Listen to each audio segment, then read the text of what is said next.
A nossa primeira entrevista. Eu quero fazer esse rolê sempre, para terminar a entrevista com uma lenda, assim.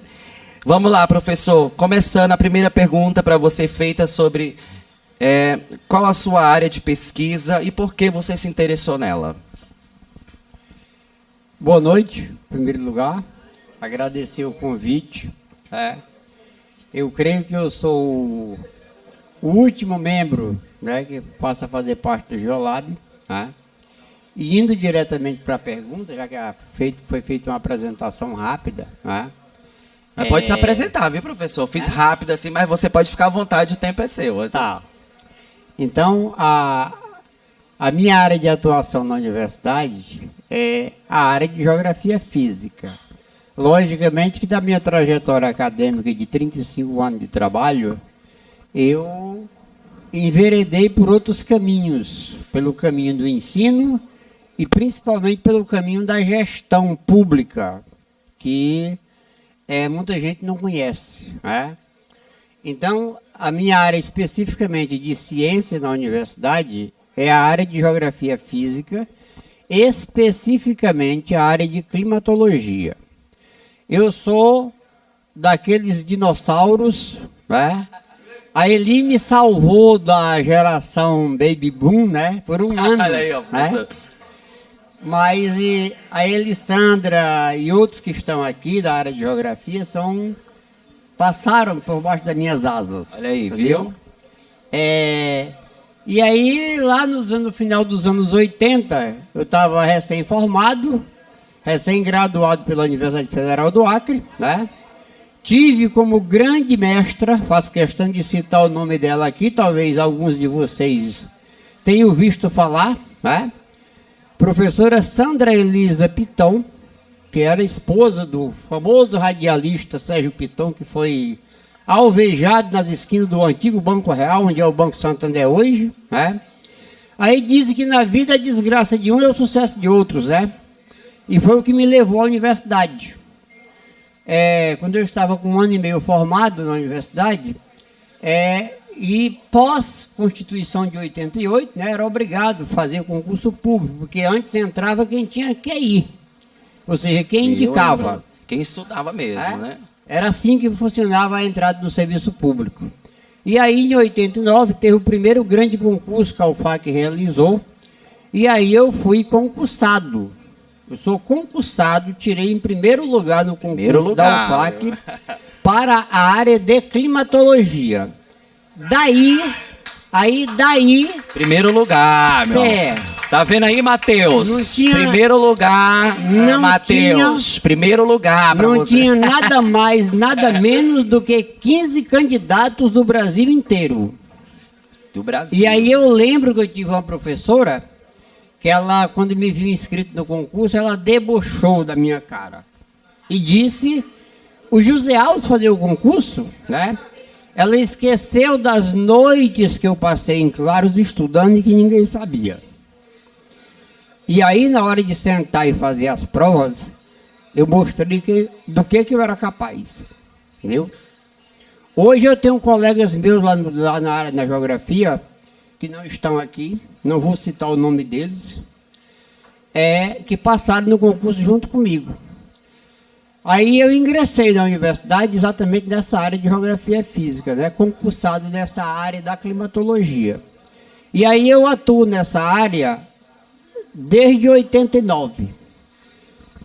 Foram poucos os alunos do curso de licenciatura e de bacharelado que eu tive o prazer de ajudar a criar, tive o prazer de ajudar a separar da licenciatura. Então a minha trajetória na parte acadêmica ela é maior do que na área de ensino, muito maior, entendeu? Então, a minha área de atuação, indiretamente para a pergunta que o Lucas fez, é essa aí. Geografia física, entendeu? E eu acho que na geografia a gente tem, assim, duas grandes áreas, A parte física e a parte humana, e eu diria que a parte física ela é bem mais complexa do que a parte de a gente analisar quem está sobre este físico, Então é aí que a gente navega ao longo desses 35 anos que eu estou na universidade. É isso daí. Então vamos seguir na próxima pergunta, que é quase isso que o senhor respondeu. Quais são as principais questões climáticas que você está tentando responder nessa nova pesquisa? Bem, as minhas pesquisas na universidade, na área de climatologia, elas estão muito mais voltadas para a aplicação ao ensino do que a chamada pesquisa básica, não é? Até porque eu não fiz mestrado em geografia e em climatologia. Eu fiz mestrado em planejamento e educação, e gestão educacional pela UFRJ, né? Mas eu diria que 80% do que eu sei hoje, eu aprendi nas pesquisas bibliográficas, que não são tantas, né, da área de geografia e física de um modo geral, seja na climatologia, na geomorfologia, na hidrografia, entendeu? Na parte de vegetação e assim por diante. Então eu me dediquei muito a estudar e a entender muitas coisas que ficou pincelado lá da área da graduação e que eu tive que me virar para aprender, e aí eu tive que virar noites, muitas vezes estudando, para poder chegar na sala de aula do outro dia e dar o recado.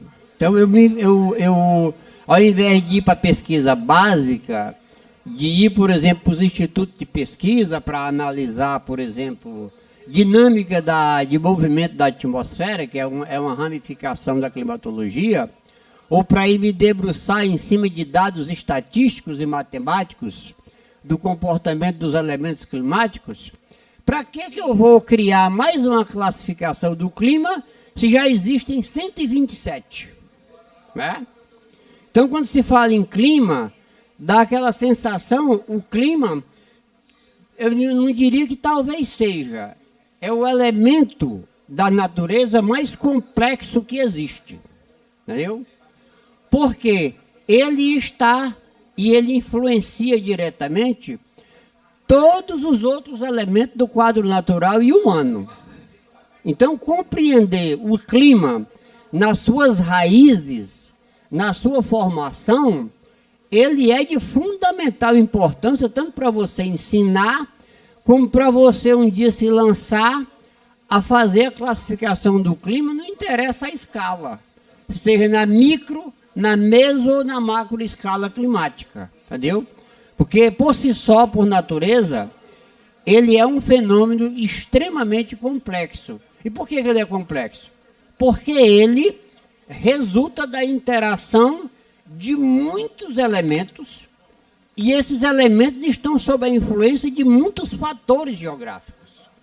Então, para entender o clima, a gente precisa entender todo o contexto da biosfera, entendeu? Ou seja, todo o contexto do geossistema terrestre. Professor, entendeu? Aproveitar aqui que o nosso tempo corre. Eu queria muito poder fazer muita pergunta, mas vou aproveitar que tem pergunta online aqui, ó. Não vou falar de quem é, o professor Cristóvão. Quer saber o que o senhor pensa sobre as chuvas, sobre esse momento triste que a gente está vivendo, e não é nossa primeira alagação, sobre esse clima, sobre essa situação caótica que se torna e triste da alagação. Em primeiro lugar, não é uma questão climática, é uma questão de tempo. De tempo, né? Entendeu? O clima, ele não é um fenômeno que muda num curto espaço de tempo. Eu estou falando de tempo cronológico. Porque quando a gente fala de tempo em climatologia, nós estamos falando do tempo atmosférico. Entendeu? Então, o tempo, na geografia, ele tem vários significados, né? Então, o tempo meteorológico, ele pode mudar ao tempo que eu abro e fecho a boca do sentido cronológico, o tempo atmosférico pode mudar 10 vezes. Tá? Então, o tempo ele é uma combinação efêmera, instantânea. O clima, não. Para mim afirmar que o clima mudou, eu preciso, no mínimo, o que eu vou falar aqui não é coisa da minha cabeça louca e branca, não. Tá vendo? É coisa da literatura. Entendeu? É preciso pelo menos 25 anos de observação do comportamento dos estados de tempo. Então, por exemplo, essa questão, agora eu vi os meninos colocando aqui, a questão dos extremos da seca, né, e da chuva. Isso é totalmente natural, porque faz parte da dinâmica do que eu chamo em climatologia de balé das massas de ar. Né? Strale, que é um dos grandes estudiosos da climatologia, né? O Strale, para quem não sabe, é um cientista russo radicado na Alemanha durante os anos 40 e que foi um estudioso da parte de climatologia e que foi quem criou a classificação climática dinâmica mais famosa que existe e a mais aplicada. Né? Então, ele está baseado na movimentação da atmosfera sobre a superfície da Terra. Né? Então, e hoje é a tendência da atualidade é os estudos de climatologia serem guiados para essa vertente da análise das massas de ar. Então, presença e ausência de precipitação em qualquer lugar da face da Terra, isso é cíclico, se repete todo ano. Nós agora, por exemplo, no hemisfério sul, nós estamos, o verão acabou essa semana, e nós entramos no outono. Então é uma estação de transição do verão para o inverno. Tá? E aí o que acontece? No final do verão e o começo do outono, o comportamento do tempo ele é similar. Daqui mais uns 15, 20 dias, essas chuvas aí vão começar a se reduzir e elas vão diminuindo proporcionalmente à medida que o tempo vai passando. Entendeu? Aí eu estou falando do tempo cronológico. Né?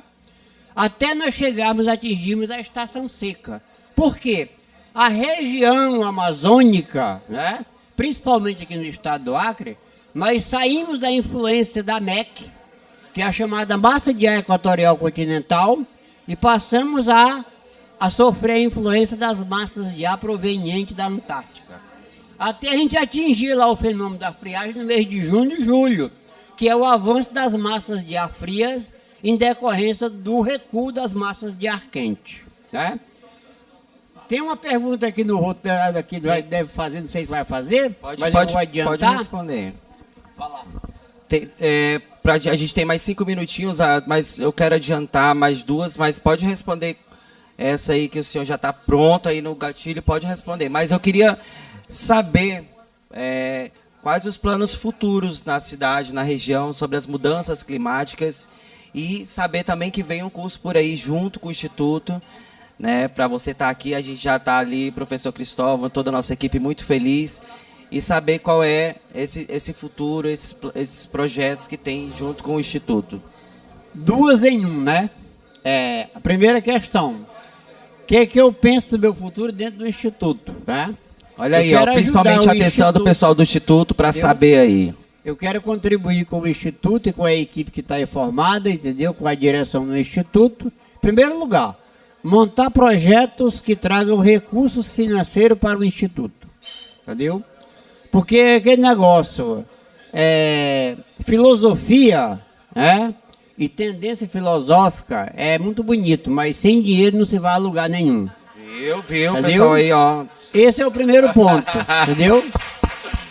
E eu quero dizer para vocês aqui que nisso eu sou bom. Olha aí, teve que precisar vir o professor José para falar isso, viu? Nos meus tempos de gestão na universidade, que eu fiquei na interiorização durante 4 anos, eu coloquei nada mais, nada menos do que quase 10 milhões de reais dentro da universidade. Entendeu? Eu tenho histórico de colocar recurso, desde recurso internacional da Universidade da Flórida a recurso do governo do estado e as prefeituras do interior do estado. Entendeu? A outra coisa que ele perguntou... Aquela outra pergunta, você pode responder já. Do que eu pretendo, né? Eu pretendo desenvolver alguns projetos de pesquisa. O professor Cristóvão me passou algumas demandas.